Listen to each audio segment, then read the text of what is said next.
Perfecto. Ahora, hay que diferenciar con la hipertermia, ¿ya? ¿Qué cosa es hipertermia? Es el incremento no controlado de la temperatura corporal, mira, incremento no controlado de la temperatura, que supera la capacidad del organismo para perder calor. O sea que cuando nosotros sube nuestra temperatura, yo te dije hace rato que tenemos que perder calor. Eso es lo normal, pero si falla eso, entonces ya se produce la hipertermia. Ahora tú dirás, pero doctor, ¿es lo mismo que la fiebre? No, no es lo mismo. Porque aquí no se menciona para nada el punto termostático hipotalámico, ¿sí? No se menciona para nada. Entonces, esa es la diferencia con la fiebre, ¿ya? Ahora vamos a poner acá. ¿Cuáles son las causas de esta fiebre? El ejercicio físico, ¿sí? El ejercicio físico, obviamente cuando hacemos ejercicio aumenta nuestra temperatura sin que tengamos fiebre. El golpe de calor, cuando una persona está expuesta a mucho calor, saliste a comprar, saliste a hacer deporte, saliste cuando hay muchas personas en la calle con una huelga, una protesta, todos caminando bastantes horas bajo el sol, hay personas que incluso se desmayan por efecto del sol. Entonces, el calor afecta a nuestro cuerpo al producir alteraciones en varias partes y va a hacer que nuestra temperatura aumente. Los vasos sanguíneos se van a dilatar, tanto se dilatan los vasos sanguíneos que baja la presión. Y al bajar la presión ya no le llega sangre a tu cerebro y te puedes desmayar por el calor, mira. La hipertermia por anestesia, también se han reportado casos de pacientes que al colocarle la anestesia su temperatura empieza a aumentar y eso no es fiebre, eso es hipertermia. El síndrome neuroléptico maligno, ¿qué cosa es esto? Te lo resumo muy fácil para no entrar mucho en detalle. Este síndrome es una reacción ante algunos medicamentos que tienen algunos pacientes, ¿ya? Por ejemplo, el haloperidol. El haloperidol es un medicamento que es antipsicótico, ¿ya? Se le indica a pacientes que están con alucinaciones, por ejemplo, para poder controlarlos. Y en algunos pacientes este medicamento puede producir hipertermia. Hay que tener cuidado, ¿no? O sea, el paciente cuando llega a emergencia con la presión, perdón, con la temperatura alta, no vamos a decir, tiene fiebre, ya infección. No, hay que ver varias causas. Hay que descartar primero que sea una hipertermia y que no sea una fiebre. Una hipertermia hormonal. Por ejemplo, si un paciente tiene hipertiroidismo, a ver, dime, ¿qué pasa en el hipertiroidismo? Las hormonas tiroideas están aumentadas. Entonces, esto hace que aumente el metabolismo. Y ya te dije hace ratito que al aumentar el metabolismo, ¿qué pasa con la temperatura? Aumenta. Entonces, aquí hay mucho metabolismo, aumenta la temperatura.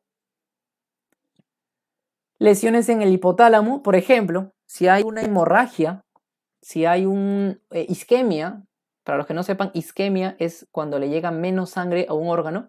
Si hay isquemia del sistema nervioso central, específicamente isquemia del hipotálamo, quiere decir que no le está llegando sangre al hipotálamo. El hipotálamo sufre un infarto, muere una parte del hipotálamo y ya no puede regular la temperatura. O sea, ya no hay nadie que diga, está muy alta la temperatura, hay que bajarlo. Ya no, porque ya hay daño en el hipotálamo, entonces se produce la hipertermia. Y el uso de drogas también, ¿ya? El consumo de drogas también puede producir hipertermia. Perfecto. Ahora estamos en la fase o en el punto principal, por así decirlo, de la clase. La fisiopatología de la fiebre.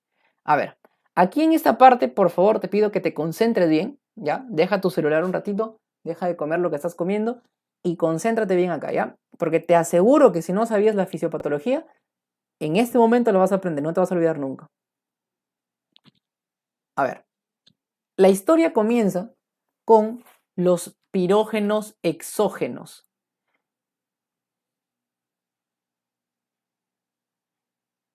¿Qué pasa con los pirógenos exógenos? ¿Qué son los pirógenos? A ver, piro, vamos a hacerlo etimológicamente. Piro significa fuego, geno significa producción, ¿ya? Entonces, pirógeno literalmente significa producción de fuego, ¿no? Pero en este caso se refiere a la fiebre. O sea, pirógeno es una molécula que produce fiebre. Exógeno es porque viene de afuera del cuerpo.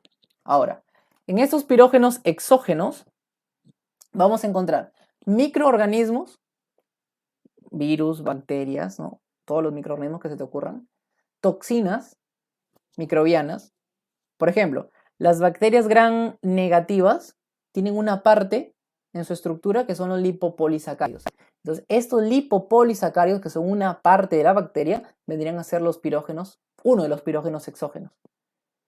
Otro ejemplo, en las gram positivas, las bacterias gram positivas producen unas enterotoxinas. Ellos también vendrían a ser un pirógeno exógeno. Pero mira, no solamente virus, bacterias, no solamente microorganismos infecciosos, también estos pirógenos pueden ser reacciones inmunológicas, inflamación, traumatismos, neoplasias. Eso ya lo vamos a ver más adelante. O sea, quiere decir que hay otras causas que producen fiebre. O sea, no fiebre no solamente es por una infección, hay otras causas que ya la vamos a mencionar. Entonces, todos ellos son pirógenos exógenos. Estos pirógenos, al entrar a nuestro cuerpo, van a producir activación del sistema inmunológico. ¿Qué células activan? Los monocitos, dentro de ellos los macrófagos, los neutrófilos, linfocitos T, fibroblastos, células endoteliales. Todos ellos se activan. Al activarse, ¿qué van a producir? Van a producir pirógenos endógenos. ¿Quiénes son pirógenos endógenos? Son moléculas que están acá, que vienen a ser las citocinas. Ellos son pirógenos endógenos porque se producen adentro de nuestro cuerpo. Ejemplo de citocinas, las interleucina 1, 1 alfa y 1 beta. Algunos libros dicen que la más importante, la más potente es la interleucina 1 beta. Bueno. Factor de necrosis tumoral, interleucina, que se resume como IL, interleucina 6, interleucina 18, interferones. Todos ellos son citocinas. Estas citocinas son pirógenos endógenos, porque van a ser parte de la formación de la fiebre. ¿Qué van a hacer ellos? Mira, van a estimular a las células endoteliales del órgano vasculosum de la lámina terminalis. Ya, profe, ya me perdí. Te repito ya. Las citocinas estimulan a las células endoteliales de un órgano, que este órgano se llama órgano vasculosum de la lámina terminal. Es un nombre un poquito largo. ¿Qué cosa es este órgano? Es un órgano ubicado en el sistema nervioso central, cerca al tercer ventrículo. Ya, por donde circula el líquido cefalorraquídeo, te ubicas los ventrículos, ya, cerca del tercer ventrículo, ahí. Y estas células de este órgano, a través de una enzima llamada ciclooxigenasa 2, va a hacer que se produzcan las prostaglandinas. Mira, este es el punto central, por así decirlo, de la fisiopatología de la fiebre. Esto, la producción de prostaglandinas por esta enzima. Y es por eso que en los medicamentos que bloquean la fiebre, que calman la fiebre, la mayoría de ellos va a bloquear acá. Entonces, si yo bloqueo la ciclooxigenasa, entonces ya no voy a dejar que se produzca la prostaglandina. Y si ya no hay prostaglandina, el camino ya no sigue y ya no hay fiebre. A ver, continuamos. Esta prostaglandina va a estimular a las células gliales hipotalámicas, o sea, a las neuroglias del hipotálamo, mira, y estas células van a producir AMP cíclico, que significa adenosín monofosfato cíclico. Este adenosín monofosfato va a estimular a las neuronas hipotalámicas. Y esto continúa, lo vamos a ver en la siguiente diapositiva. Pero antes de pasar a la otra diapositiva, quiero que te quede bien claro esto, así que mira por favor nuevamente, lo repasamos brevemente. Los pirógenos exógenos son moléculas que causan fiebre que vienen de afuera de nuestro cuerpo. Al ingresar activan a nuestro sistema inmunológico. Se activan todas estas células y ellas van a van a estimular la producción de pirógenos endógenos. ¿Quiénes son estos pirógenos? Vienen a ser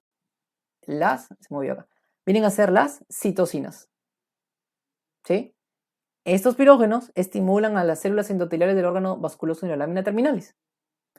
Este órgano, a través de la ciclooxigenasa, produce prostaglandina E2.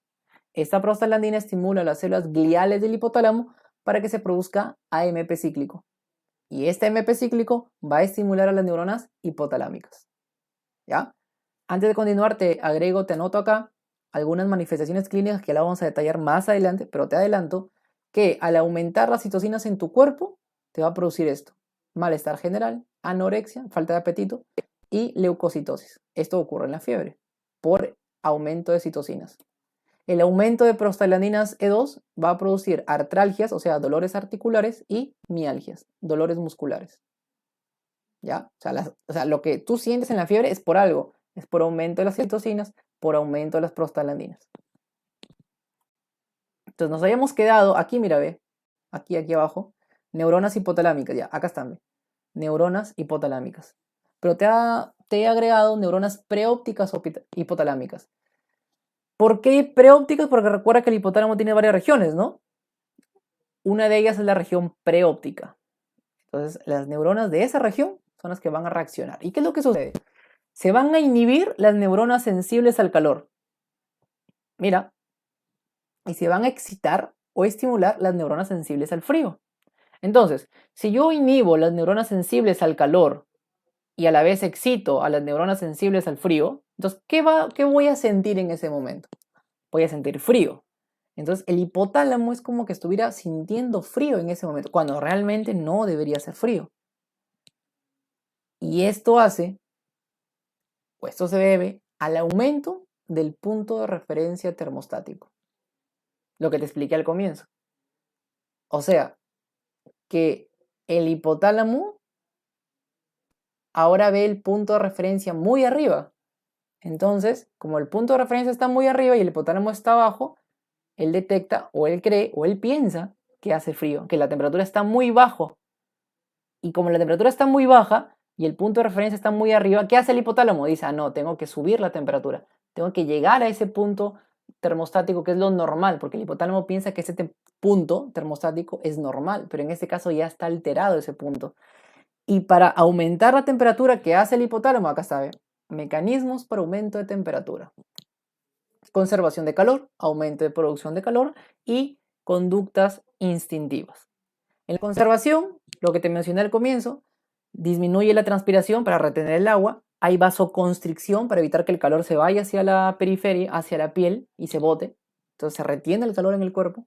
Además se produce calor, aumento de la actividad muscular y eso conlleva los escalofríos, sus músculos empiezan a contraerse para producir calor. Aumento de la termogénesis, o sea, de la producción de la temperatura en el hígado. El hígado también aumenta su metabolismo para producir más calor. Y las conductas instintivas. La tendencia a abrigarse, por ejemplo. Cuando tú tienes frío, te echas y quieres taparte, ¿no? Quieres cubrirte con lo que sea. Eso es algo instintivo. Tú no lo piensas. Y la búsqueda de ambientes cálidos, ¿no? La posición también. ¿Te has dado cuenta que cuando estás con fiebre, recuerda cuando tuviste fiebre, tú estás acostado, echado, que no quieres levantarte, que te sientes cansado, no quieres hacer nada, pero no te echas en decúbito dorsal ahí tranquilito, no. Tú estás como en posición fetal, ¿no? O sea, tus bracitos, tus piernitas están bien pegados a tu cuerpo. Entonces estás bien acurrucado. Eso es porque inconscientemente tú estás buscando retener el calor. Todo eso es lo que hace el hipotálamo. Mira, todo esto hace el hipotálamo. Y esto conlleva, obviamente, a la fiebre. O sea, ¿quién produjo la fiebre realmente? No fueron las bacterias o el virus, o sea, fue tu mismo hipotálamo. El hipotálamo produce la fiebre. Te dije, la fiebre tiene un objetivo. En algunos casos, en caso de las infecciones, el objetivo es matar, ¿no? Desactivar a esos microorganismos que han entrado a atacarte, ¿no? Esa es la función de la fiebre. ¿Y se produce por qué? Porque el hipotálamo, al aumentar su punto de referencia, él tiene que aumentar la temperatura y tiene que hacer todos estos mecanismos para aumentar la temperatura. Ahí es cómo se produce la fiebre, ¿ok? Ahora vamos a hablar de la etiología de la fiebre. O sea, ¿por qué se produce la fiebre? La fiebre se produce, básicamente, vamos a agruparlo en dos causas. Puede ser una etiología o una causa infecciosa y puede ser una etiología no infecciosa. Dentro de las infecciosas tenemos todas estas causas que vemos acá, infecciones virales, infecciones bacterianas, infecciones por protozoarios, por helmintos, micóticas, un montón. Y dentro de las no infecciosas tenemos a las enfermedades inmunológicas, reumatológicas. Mira, por ejemplo, acá mencionamos a lupus. Hay una enfermedad que, no sé si habrás escuchado, lupus, su nombre es lupus eritematoso sistémico, o resumido como LES, L-E-S, lupus eritematoso sistémico, que es una enfermedad que ataca a varios órganos, pero se llama sistémico, ataca a varios sistemas. Afecta a los ojos, afecta al riñón, afecta al hígado, afecta a la piel. Tiene un montón de características, ¿eh? Y como tiene varias características, se puede confundir con varias enfermedades. E incluso puede producir fiebre. Entonces, una persona cuando siente fiebre piensa automáticamente en una infección, ¿no? A veces el médico también comete ese error, ve fiebre y piensa que ya hay una infección en el paciente. Y no, pues puede ser otra causa, puede ser lupus, puede ser otra enfermedad. Traumatismos también pueden causar fiebre. Las neoplasias, mira, el cáncer puede producir fiebre también. Hay personas que han tenido fiebres semanas, meses y no les pasa, le han dado antibiótico, todo y no le pasa. Entonces hay que buscar otras causas. Podría haber un cáncer por ahí en algún órgano y no le estás buscando bien. Las enfermedades metabólicas, las enfermedades hematológicas también pueden producir fiebre. O sea, siempre que no, obviamente lo primero que vamos a descartar es una infección, pero siempre que no sea una infección ya tenemos que empezar a buscar pues todas estas posibles causas de la fiebre. En las causas infecciosas, la más común son las infecciones virales, ¿ya? Más común que las bacterianas, más común, las virales.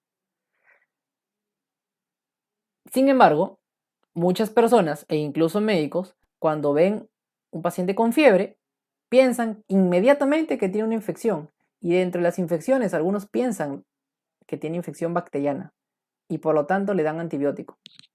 Cuando no debe ser así, ¿eh?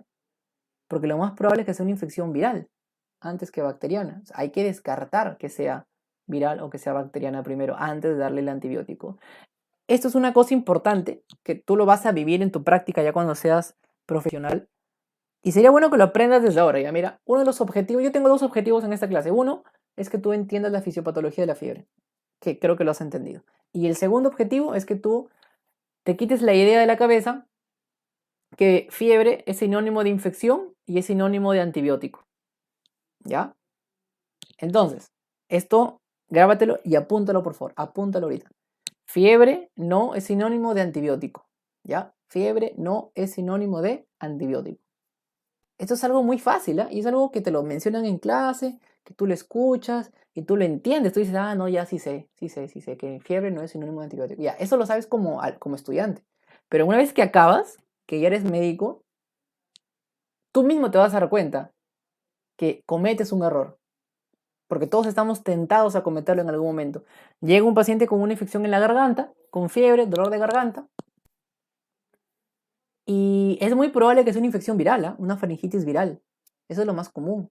No necesita antibiótico de frente, a menos que tú lo examines y veas criterios para decir, ah, sí, sí es probable que sea una infección bacteriana, le doy antibiótico. No, pero hay médicos que ya ven dolor de garganta, fiebre, ya, antibiótico de frente. No puede ser así, pues. No debe de ser así. O sea, el médico como estudiante entendía que no puede recetar antibióticos en todas las fiebres, pero cuando ya es médico lo receta. ¿Sabes por qué lo receta? Porque en algún momento tú piensas y dices, no, pero de repente, y si no es viral, y si es bacteriana, y no le pasa la fiebre, el paciente va a seguir con fiebre, y ya no va a venir a la consulta, va a pensar que yo soy mal médico, entonces, por si acaso, le doy antibiótico. Ya, si es viral ya no le va a hacer nada, pero no importa, pues. Y si es bacteriana ya le hizo efecto, pues, ¿no? Entonces hay que darle por si acaso. Ese es el error y esa es la tentación en la cual caemos a veces. Yo siempre trato de mentalizarme de esto y que no, si no creo que sea bacteriana, no le debo dar antibiótico y no le doy. O sea, esto hay que memorizarlo, ¿ya? Es importante. Es muy común en países, por ejemplo, en Perú, tú vas a la farmacia, me duele la garganta, tengo fiebre, ya, te dan de frente lincomicina, que es un antibiótico, con dexametasona. Diferente para que te desinflame y te baje la fiebre, ya está. En otros países, en México, por ejemplo, es muy común, en vez de lincomicina te dan ceftriaxona con dexametasona. Eso también es clásico. Y es por las puras, pues no tienes que darle eso.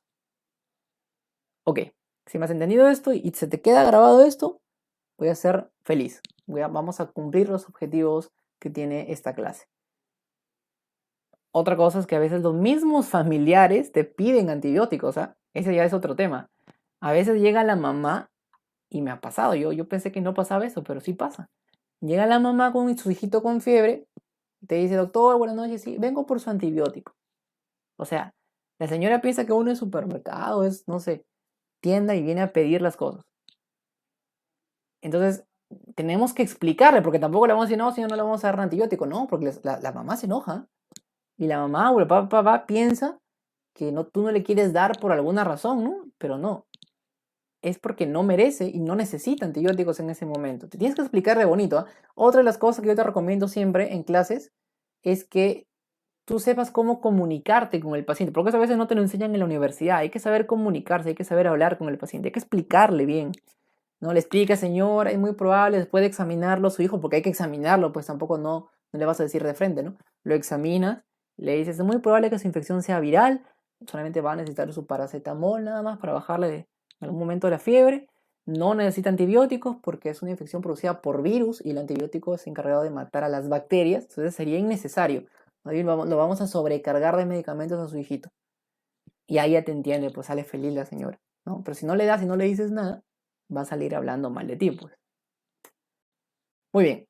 A ver, las manifestaciones clínicas de la fiebre, ¿cuáles son? O sea, ¿qué es lo que va a pasar cuando tenemos fiebre? No solamente sube nuestra temperatura, hay más cosas, ¿no? Hay 4 fases, que a veces no se cumplen todas esas 4 necesariamente, pero en teoría son 4 fases. Fase de pródromos o prodrómica, fase de escalofríos, fase de rubicundez y fase de efervescencia. En la fase prodrómica hay un malestar general propio de la fiebre, o sea, cuando tú estás con fiebre te duele todo, tienes desgano, síntomas inespecíficos, o sea, que no te van a indicar nada, no te van a indicar qué enfermedad es, puede haber cefalea, puede haber dolor de garganta, entonces son síntomas completamente inespecíficos, que ya lo vamos a mencionar en este lado. Después viene la fase de escalofríos, donde la persona tiene sensación de frío, por lo que ya te expliqué en la fisiopatología, que se excitan, se estimulan las neuronas sensibles al frío, el hipotálamo piensa que hace frío y empieza a desencadenar todo ese proceso de calor. Entonces, nosotros sentimos frío. Y si te recuerdas tú cuando has tenido fiebre, lo puedes comprobar. El cuerpo siente frío. Empieza el estremecimiento, o sea, empiezas a tener escalofríos, empiezas a mover, tu cuerpo, tus músculos empiezan a contraer. Se produce palidez y piloerección. ¿Por qué palidez? Palidez es por la vasoconstricción. Al haber vasoconstricción, mira, vasoconstricción significa que los vasos sanguíneos se cierran, ¿sí o no? Entonces ya no está llegando sangre a la piel. Y como el color rosadito de tu piel es en parte es porque hay sangre, entonces al no llegarle sangre ya se ve menos color en la piel, se ve pálido, porque le está llegando menos sangre por la vasoconstricción. Y la piloerección, que te lo expliqué también, te lo repito, la piloerección hace que haya menos superficie disponible en la piel. O sea que hay menos espacio en la piel para que el calor de tu sangre se vaya por ahí. Entonces, ¿esto para qué? Para retener calor, pues. ¿Ya? Y después pasamos a la fase de rubicundez. Ahí tú ya sientes calor. Porque ya retuviste todo el calor de tu cuerpo y tú ya te sientes caliente ya. Entonces ahí hay sensación de calidez. Hay rubicundez, o sea, tú ya en tu cara ya te ves rojito. Te ves chapucito ya. ¿Por qué? Porque ahora hay vasodilatación, y esa es la última fase de la fiebre, ahí cuando ya está acabando la fiebre, hay vasodilatación, ya te pones rojo, ya llega tanta sangre por los vasos sanguíneos que te pones rojo. ¿Y para qué crees que llega la sangre a los vasos sanguíneos a la parte periférica? Ya te lo he dicho hace rato. Cuando la sangre llega a la parte periférica es para botar el calor. Entonces, como ya está llegando a la parte periférica, ya significa que va a acabar la fiebre. Y llegamos a la fase de efervescencia, donde se produce la diaforesis, que es el exceso de sudoración. Entonces el cuerpo empieza a botar calor. Ese calor que llegó por la sangre llega a la piel y tu cuerpo empieza a sudar, empiezas a botar, sude y sude, sude y sude. Eso es bueno porque estás botando calor y disminuye la temperatura. Y ahí es donde acaba la fiebre. Entonces, así es como se desarrolla todo ese proceso de la fiebre. ¿Qué síntomas hay por acá? O vamos a, en general, todos los síntomas que se manifiestan acá, vamos a mencionarlos aquí al costado. A ver, ¿la persona con fiebre tiene dolor de cabeza? Sí, tiene cefalea. Por vasodilatación, te duele la cabeza. A veces tomas paracetamol, no te pasa. Tomas 2 pastillas, no te pasa. Es propio de la fiebre. En la fiebre hay taquicardia también. Se dice que cuando aumenta 1 grado por encima de 37, aumentan 10 latidos de tu corazón. Mira, por cada grado que aumenta, después del 37, aumentan 10 latidos. Esto es lo que ocurre en la fiebre. Hay taquicardia. Generalmente, porque como todo en la medicina, en el cuerpo humano no es absoluto, ¿no? Es relativo. Entonces, La mayoría de casos de fiebre tiene taquicardia, pero también puede ser que tengas un paciente con fiebre y en vez de taquicardia tenga bradicardia. Ajá. Entonces, si tú ves a un paciente con fiebre y con bradicardia, no lo vas a dejar pasar, pues tienes que pensar, dices, no, pero lo más común es que haya taquicardia. Entonces, si hay bradicardia, algo debe indicar. Efectivamente, algo indica. Y sería bueno que apuntes, apunta nuevamente, apunta, ¿en qué casos hay fiebre más bradicardia? 2 puntos. Primer caso, cuando hay fiebre tifoidea. Por ejemplo, cuando hay brucelosis. Brucelosis. Cuando hay una enfermedad llamada leptospirosis. Cuando hay consumo de drogas también. Entonces, en estos casos, el paciente va a tener fiebre, pero no con taquicardia, sino con bradicardia, ¿ya? La astenia. ¿Qué cosa es astenia? Es la debilidad. Astenia significa debilidad. O sea, la persona está cansada, no tiene fuerza, no tiene fuerza para pararse de la cama, quiere estar echado. Eso, ¿sabes por qué se produce? Por aumento de adrenalina. Te voy a explicar por qué. La adrenalina hace que aumente nuestro metabolismo, ¿no? Por ejemplo, tú estás en un momento de peligro, estás en una situación de estrés, de peligro, tu corazón empieza a acelerarse, ¿no? Entonces ahí está aumentando tu metabolismo. Eso es lo que hace la adrenalina. Pero el metabolismo tiene 2 funciones, por así decirlo. Entonces, el metabolismo, por un lado, produce calor, pero el metabolismo, por otro lado, produce energía. Pero en este caso, la adrenalina está aumentando el metabolismo, ¿para qué? Para producir calor. O sea, porque recuerda que todo tu cuerpo está concentrado en producir calor. Entonces el metabolismo se va por ese lado, para producir calor. O sea que descuida la otra función, que es la producción de energía. Por eso nos sentimos débiles. Porque el metabolismo se está concentrando más en producir calor que en producir energía. ¿Ya? Esa es la razón por la cual nos sentimos débiles al aumento de la fiebre. El malestar general, te lo dije, en la fisiopatología se produce por aumento de citocinas, igual la anorexia, que es la falta de apetito, porque en fiebre no tenemos ganas de comer, ¿no? No queremos comer nada. Los escalofríos, que ya te dije, por aumento del tono muscular. Las artralgias, por aumento de las prostaglandinas C2, te lo mencioné, junto con las mialgias, con el dolor muscular. Y también hay un dolor en la espalda, un dolor en la parte baja de la espalda, eso se llama lumbalgia. También es por aumento de las prostaglandinas, mira, ve. Y este puede ser uno de los primeros síntomas, ¿eh? Puede ser que tú comiences con un dolorcito en la espalda, no tengas nada más y por ahí está comenzando la fiebre. Y ya después aumenta la temperatura y ya te das cuenta que tienes fiebre. ¿Qué pasaría si yo tomo paracetamol? Voy a bloquear esta prostaglandina. Entonces, al bloquear esta prostaglandina, voy a calmar la fiebre, ya no va a haber fiebre. Y también voy a calmar el dolor muscular, el dolor de los huesos, el dolor de la espalda, el dolor de cabeza. Por eso que el paracetamol solito puede tratar varios síntomas, puede controlar varios síntomas. El aumento de la temperatura, el dolor de cabeza, de músculos, de huesos, todo. Por eso que es importante para la fiebre. La fotofobia, que es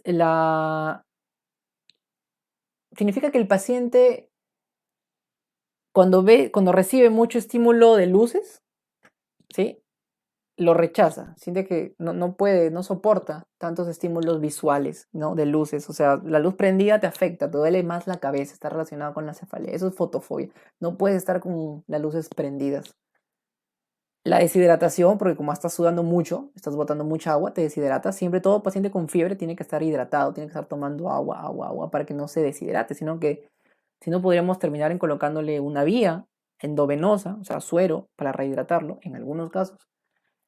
También en algunos casos se produce confusión, en ancianos, en alcohólicos, por ejemplo.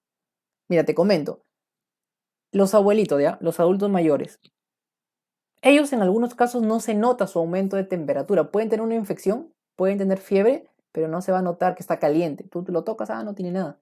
Pero se va a manifestar ¿cómo? Con esto, con un estado de confusión. Se llama síndrome confusional. Te adelanto, escúchame este dato, ¿ah?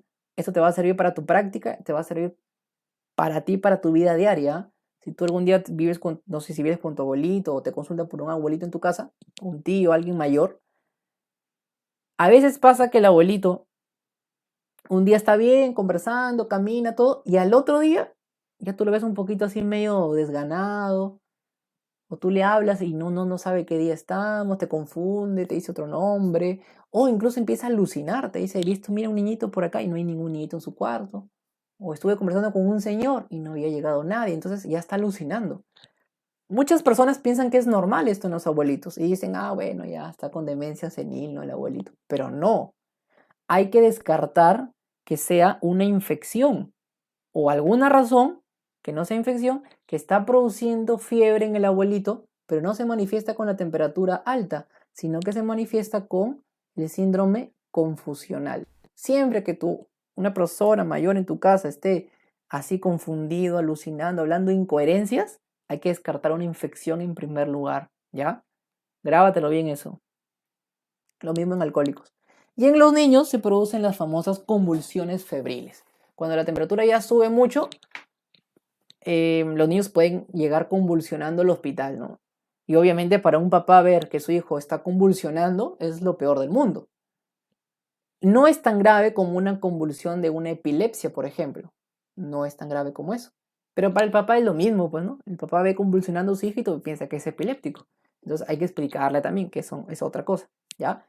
Eso es lo que ocurre dentro de las manifestaciones clínicas de la fiebre.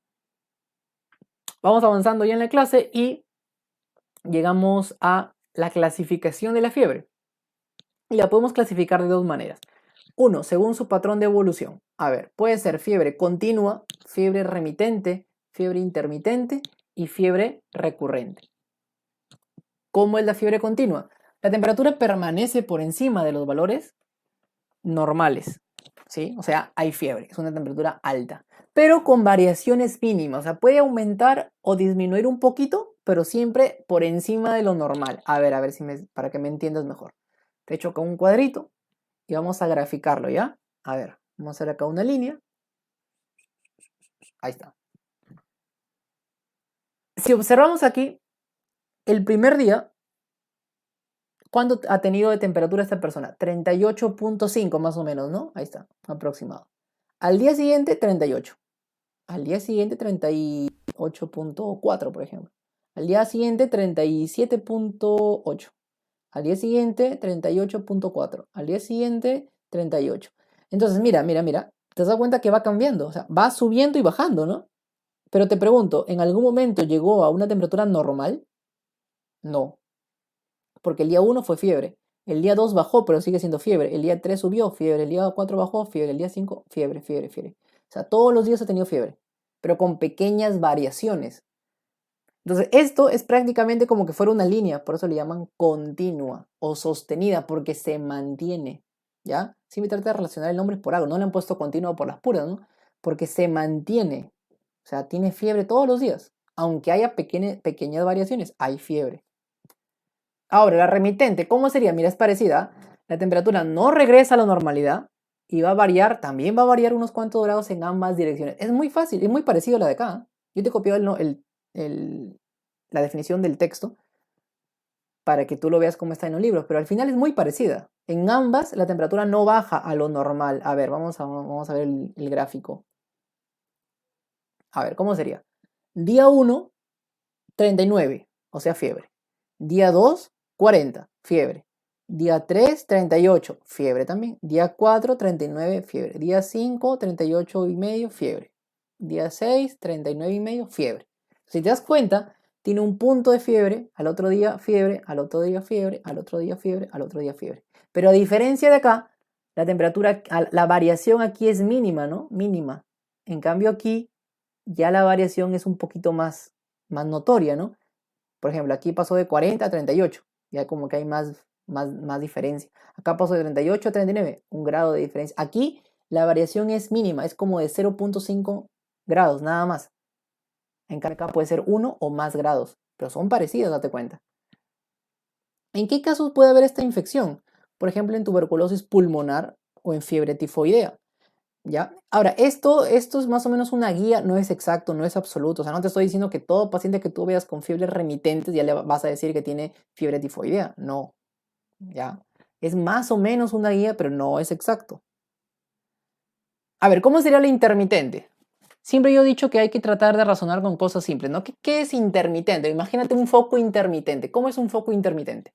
Que prende y que apaga, ¿no? Prende, apaga, ¿no? Las luces del carro, por ejemplo, en los autos. Tú colocas las luces intermitentes y los foquitos están prende y apaga, prende y apaga. Entonces, intermitente significa que se prende y se apaga. Lo mismo pasa en la fiebre. Acá dice, la temperatura recupera la normalidad por lo menos una vez en un día. ¿Qué quiere decir esto? El día 1 no hay fiebre.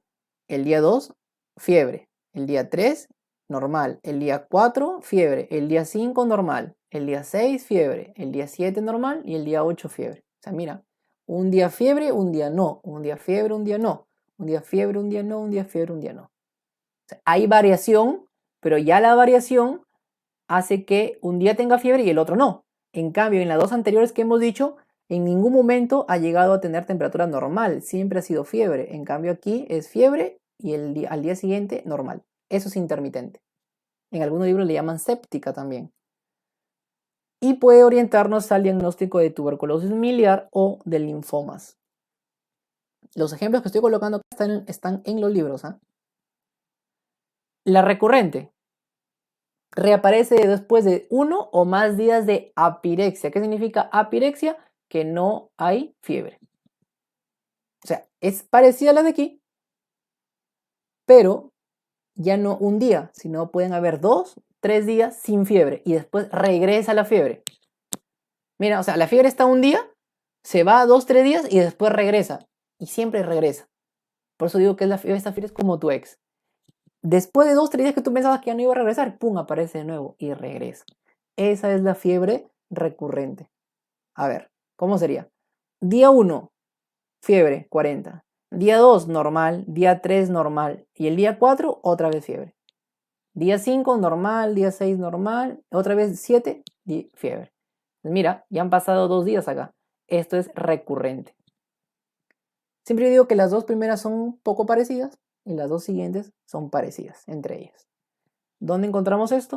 En la enfermedad del paludismo, producida por Plasmodium malariae, a lo que se le llama fiebre cuartana, porque ocurre después de 3 días, fiebre cuartana, y en el linfoma de Hodgkin también puede haber fiebre, ¿ya? Pero también se puede clasificar la fiebre según la duración. Aguda, que dura menos de 15 días, prolongada, que dura más de 15 días, y la fiebre de origen desconocido, que tiene 3 criterios para decir que hay fiebre de origen desconocido. Duración más de 3 semanas, ese es un criterio. O sea, tú tienes un paciente que tiene la fiebre que le dura más de 3 semanas, con una temperatura mayor de 38.3 y ausencia de diagnóstico después de una semana de pruebas. O sea, tú le estás haciendo varias pruebas durante una semana y no le encuentras nada. Esa es una fiebre de origen desconocido. Entonces, ese es un tema aparte, ¿eh? Eso no lo vamos a desarrollar, ese es un tema completo aparte, donde hay que hacer ya exámenes más específicos. O sea, si tú le hiciste su hemograma completo, su glucosa, urea, creatinina, examen de orina, no le encontraste nada, entonces hay que pedirle más exámenes. Hay que pedirle exámenes de perfil hepático, hay que pedirle anticuerpos para ver una enfermedad inmunológica. Entonces hay que pedir más cosas, hay que pedirle VIH, prueba rápida, prueba de ELISA del VIH, porque a veces la prueba rápida no sale, hay que pedirle prueba de ELISA para VIH. Entonces hay que ver más exámenes porque ya la fiebre tiene otra causa, ya no es una infección cualquiera, ya no es una enfermedad así nomás tan común. Entonces, hay que ver otras causas. Acá podrías encontrar que el paciente tiene lupus, por ejemplo, ¿no? Y no lo pensaste al comienzo. Entonces hay muchas causas de la fiebre de origen desconocido. Como te digo, eso es un tema aparte, lo puedes encontrar en los libros si deseas leer sobre esto. Terminamos con este punto. Este es el último punto que yo lo he dejado como algo práctico y te he resumido algunos síndromes que tienen fiebre, ¿ya? Y te recomiendo que tú hagas eso cuando estás estudiando. Siempre trata de sacar puntos así prácticos aparte, lo anotas aparte para que te puedan servir. Por ejemplo, mira, escúchame, ¿tú qué pensarías de un paciente en estos momentos en los que estamos viviendo esta pandemia de COVID-19? Si tienes un paciente con fiebre, con tos seca y con disnea, que significa dificultad para respirar. Incluso con los dos primeros nomás ya lo podríamos sospechar. Pero ya si le agregamos la disnea, Entonces ya ahí es diagnóstico muy probable, ya es prácticamente positivo para COVID-19. Otro síndrome con fiebre. Fiebre con tos productiva por más de 15 días. Mira, un paciente con fiebre que está tosiendo con flema por más de 15 días, eso en un país de Latinoamérica como Perú, por ejemplo, como nuestro país, eso indica muy probablemente tuberculosis. Si estuviéramos en otro país, en Europa, de repente en Estados Unidos, podríamos pensar otras cosas, pero aquí en Latinoamérica eso es tuberculosis. Hay que descartarlo, hay que hacerle su prueba de BK en esputo, etcétera, su radiografía y un montón de cosas para descartarlo. Si el paciente tiene fiebre, tos productiva y dolor torácico, mira, tos productiva, pero ya no 15 días, pueden ser 2 días, 3 días, y un dolor en el pecho. No vas a decir es del corazón, ¿no? Porque tiene fiebre. Entonces, muy probable también es que sea, y hay que descartar que sea neumonía adquirida en la comunidad. Le pide su radiografía para ver si es que por ahí hay una neumonía. Si tienes un paciente con fiebre, mialgias o artralgias, que ya te dije, dolor muscular, dolor articular, más dolor retroocular. Esto también en nuestro país es indicativo que puede ser dengue. En general, en el Perú y en varios países de Latinoamérica, tú ves fiebre en un paciente, ya tienes que pensar, ya tu cabeza, ya tú dices fiebre, ¿qué hay? Lo peor que puede ser es que sea tuberculosis o que sea dengue o que sea neumonía. O sea, es muy frecuente eso. Y peor, si el paciente, o sea, se queja de un dolor exagerado en el cuerpo, ese es un dengue. El dengue en los libros, tú habrás visto, se le llama fiebre rompehuesos, ¿no? Porque el paciente siente que es un dolor demasiado, siente como que le hubieran golpeado, le hubieran roto literalmente los huesos. La fiebre, exudado amigdalar, o sea, tú le revisas las amígdalas y hay una secreción blanquita, ese es el exudado, y no hay tos, no hay tos. Porque si hay tos es más probable que sea viral, pero si no hay tos, es más probable que la faringoamigdalitis sea bacteriana y tendrías que darle antibiótico. Pero como te digo, todo el mundo ve fiebre, dolor de garganta y aunque haya tos o no haya, ya de frente antibiótico. No es así, pues. Hay criterios. Te invito a que tú leas y puedas googlear esto. Esto de cual lo encuentras como criterios de Centor, ¿ya? Son estos tres y hay más. Criterios de Centor con C. Esos criterios te van a decir si es probable que la faringoamigdalitis sea por bacteria para que tú le puedas dar antibiótico y no lo des así nomás por dar. A ver, seguimos. El sexto. Fiebre con odinofagia, que es dificultad para deglutir, un dolor al deglutir, más linfadenopatías. Podría hacerte pensar que es una mononucleosis infecciosa. Hay que descartarla. Fiebre, mira, este signo es importante. Rigidez de nuca. Fiebre más rigidez de nuca, ese es clásico de exámenes, más alteración cognitiva. O sea, el paciente tiene fiebre, siente la parte de atrás de la nuca, la siente dura, tiesa, y además está un poco desorientado, está confundido, hay una alteración cognitiva. Esto es indicativo de meningitis bacteriana. Fiebre más dolor lumbar, o sea, dolor, imagínate, en la parte de atrás de tu espalda, más síntomas urinarios. Mira, síntomas urinarios, o sea, dificultad para orinar, dolor al orinar, dolor en la región lumbar y fiebre. Eso podría hacernos pensar que es una pielonefritis aguda. Fiebre más dolor abdominal, más náuseas y vómitos. Si el dolor al comienzo puede ser un dolor difuso, pero si el dolor después se ubica en la fosa ilíaca derecha, más fiebre y náuseas, ya eso es apendicitis aguda. Y aún más, fiebre más dolor abdominal en el hipocondrio derecho, más ictericia, que es la coloración amarillenta de la piel. ¿Esto qué nos indica? Eso es diagnóstico de colangitis. Y esto lo puedes encontrar también como triada de Charcot. ¿Ya? Así se le llama en medicina, triada de Charcot. Entonces mira cómo te he resumido varios síndromes que tienen fiebre. Y hay más, pues tú puedes resumir más. Yo rápidamente te he resumido estos 10, pero puedes encontrar muchos más tú. Entonces yo te sugiero que hagas esto con las enfermedades, los síntomas y signos principales de cada enfermedad, para que tú vayas más o menos teniendo una idea al momento de plantear el diagnóstico.